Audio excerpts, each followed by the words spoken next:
ଓଡ଼ିଆରେ ଗୋଟେ रूढ़ी बहुत फेमस अच्छे धीर पानी पत्थर काटे। तो एक्चुअली जदि आमे समय सहित धीरे धीरे गति करवा ताहले बहुत किसी जिनस आमे लाइफ रे पाई परिबा। जेमति कि गोटे एग्जांपल दउची बाउंस गछ जो थाए हमर सेटा ना जो माने बाउंस गछ लगांती से मानकर से जो बुदाटा नै कि से माने पोतिले 5 वर्ष जाए तार केयर करंती।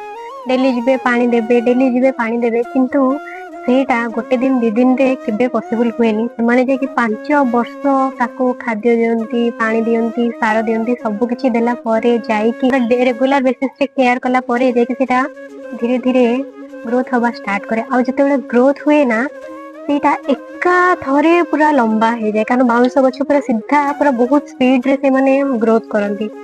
तो 5 वर्ष पर्यंत से माड़ी जाइकी तार सेवा करे ताकू सार दिए पानी दिए दे सारा परे ही जाइकी 5 वर्ष परे ताकू तार फल मिले। सेमिति धीरे धीरे समय देकी जो काम भी स्टार्ट करथिबो ताको जदी समय देकी करिवो ताहाले सेटा दिने ना दिने फल दबो और से फल भी बहुत भल फल हबो।